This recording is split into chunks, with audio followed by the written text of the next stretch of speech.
Hello everyone, আগের দিনের পার্টে আমরা প্রথম দ্য রিবেল পোয়েট লেসন 7 তার পার্ট 1টা পড়েছি। তো আজকে আমরা সেকেন্ড পার্টটা পড়বো। তো ঠিক আছে, তো সেকেন্ড পার্টটা শুরু করা যাক। আমরা লাইন বাই লাইন এক্সপ্লেনেশন পড়বো। তো সেকেন্ড পার্ট শুরু করার আগে ফার্স্ট পার্টের কিছুটা বলে নিই আরেকবার, সামারিটা। সে ফার্স্ট পার্টে আমরা দেখেছি প্রীতম আর তার বাবা দুজনের মধ্যে একটা কনভারসেশন হচ্ছে। সেই কনভারসেশনে প্রীতম একটা ছোট্ট ছেলে, যেখানে স্কুল থেকে আসার পরে আমরা দেখেছি সে তার বাবাকে বিভিন্ন প্রশ্ন করছে এবং তার বাবা তাকে কাজী নজরুল ইসলাম সম্পর্কে বিভিন্ন কথা বলছে। তো সেকেন্ড পার্ট এবার শুরু করা যাক। সেকেন্ড পার্টের শুরুতে আমরা আরেকটা ক্যারেক্টার পাবো, যে হচ্ছে আঙ্কেল রহিম নামে একটা নতুন ক্যারেক্টার। ঠিক আছে, তো শুরু করা যাক সেকেন্ড পার্টটা। Uncle Rahim enters the room. Uncle Rahim ঘরের মধ্যে প্রবেশ করলেন। He join in the conversation, এবং সেই কথোপকথনের মধ্যে যুক্ত হলেন। Pritam, did Kumud Ranjan inspire him to write poems? Pritam তখন জিজ্ঞেস করছে তার বাবাকে যে did Kumud Ranjan inspire him, Kumud Ranjan কি তাকে মানে নজরুল ইসলামকে ইন্সপায়ার করেছিল, মানে অনুপ্রাণিত করেছিল কবিতা লেখার জন্য?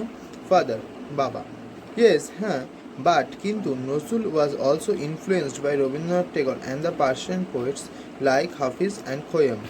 বলছে হ্যাঁ, কুমুদরঞ্জন মল্লিক তো করেই ছিল, এছাড়াও পার্সিয়ান পোয়েট হচ্ছে হাফিজ এবং খৈয়ামের মতো এরকম মানে পারস্যের কবি, এবং এছাড়াও রবীন্দ্রনাথ ঠাকুরও তাকে অনেক অনুপ্রাণিত করেছিল কবিতা লেখার জন্য।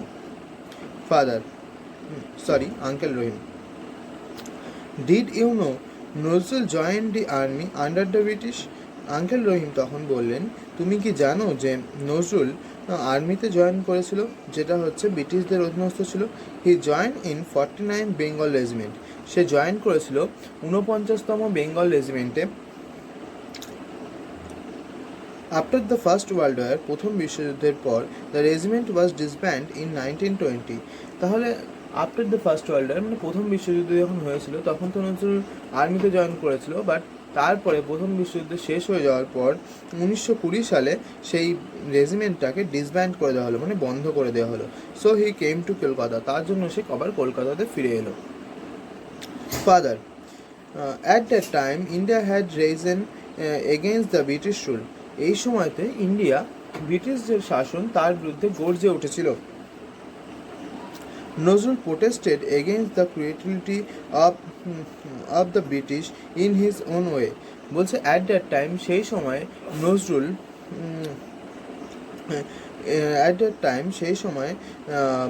Indians had reason against the British rule. ইন্ডিয়ানরা ব্রিটিশ শাসনের বিরুদ্ধে গর্জে উঠেছিল। নজরুল প্রোটেস্ট করেছিল, মানে নজরুল বিরোধিতা করেছিল against the cruelty of the British, মানে ব্রিটিশদের যে নিষ্ঠুরতা ছিল সেটার বিরুদ্ধে। ইন হিজ ওন ওয়ে, তার নিজের পদ্ধতিতে। ইনফ্যাক্ট এমনকি হি অলসো স্টার্টেড রাইটিংস, সে লেখা শুরু করেছিল সে লেখা শুরু করেছিল poems, essays and songs to voice his protest. সে তার কবিতা, এসে মানে গল্প, এবং হচ্ছে তার এবং বিভিন্ন গান লেখা শুরু করেছিল তার প্রোটেস্ট করবার জন্য। He is the rebel poet of Bengal. He was the rebel poet of Bengal. তাকে বাংলায় বিদ্রোহী কবি বলা হয়। I hardly knew as much. Pritam, আমি এত কিছু জানতাম না। Father, you should read his poems like Kandari Hushiyari. তোমার উচিত তার কবিতা পড়া, লাইক কান্ডারি হুঁশিয়ারি, খেয়াপাড়ের তরুণী। অ্যান্ড অলসো, এবং এমনকি লিসেন হিজ সংস, এবং আরও তার গানও তুমি শুনতে পারো। The British war afraid that Nazrul's writings could ইনস্টিগেটেড the Indian freedom fighter. The British war afraid, ব্রিটিশরা ভয় পেয়ে গেছিল, দ্যাট নজরুলের যে লেখা could ইনস্টিগেটেড the Indians freedom fighter, মানে ইন্ডিয়ানস ফ্রিডম ফাইটারদেরকে উদ্বুদ্ধ করছে, তাই সেই জন্য তারা ভয় পেয়ে গেছিল ব্রিটিশরা। Pritam, what did the British do? ব্রিটিশরা কী করেছিল? Uncle Rahim, the British grew perturbed, মানে ব্রিটিশরা চিন্তিত হয়ে পড়েছিল।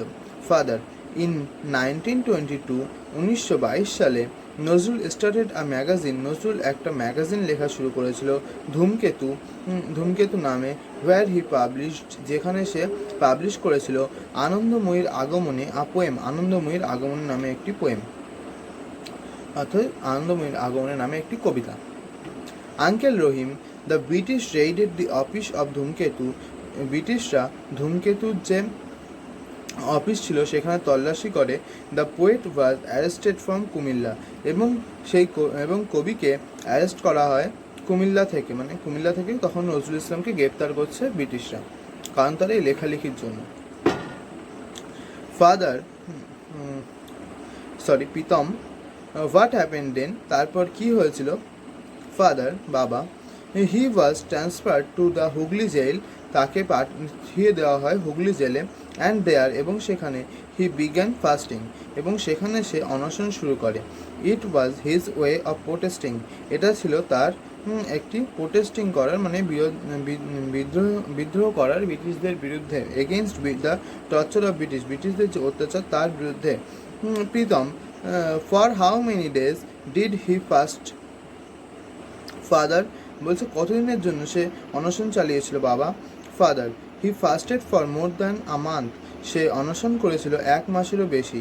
In December 1923 he was released from jail, এবং ইন ডিসেম্বর, মানে ডিসেম্বর মাসে 1923, মানে 1923 সালে হি রিলিজড ফ্রম জেল, তাকে জেল থেকে ছেড়ে দেওয়া হয়। Pritam, thank you so much, খুবই ধন্যবাদ। ফাদার, বাবা, now I will be able to sing Karar oi Louho Kopat with zeal and passion, আমি এখন ওই কারারই লৌহ কপাট গানটি খুব জিল ও প্যাশন, মানে তোমরা জানো গ্রেট জিল অ্যান্ড প্যাশন মানে হচ্ছে, তোমরা জানো যে গ্রেট জিল অ্যান্ড প্যাশন মানে হচ্ছে অনুরাগের সাথে। সে বলছে যে আমি খুব উৎসাহ এবং অনুরাগের সঙ্গে এখন গানটি করতে পারবো, সেইটাই। আই অ্যাম সো প্রাউড, আমি খুব গর্বিত। দ্যাট, যে the teachers has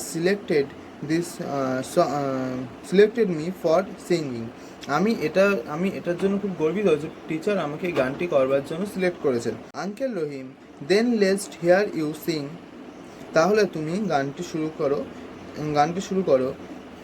we will sing along with you as well, আমরাও তোমার সঙ্গে গানটি করব। তো এই ছিল আজকের সেকেন্ড পার্ট, আশা করি তোমরা বুঝতে পারবে। আর যদি কোথাও কোনো সমস্যা হয় নিচের কমেন্টে অবশ্যই জানাবে।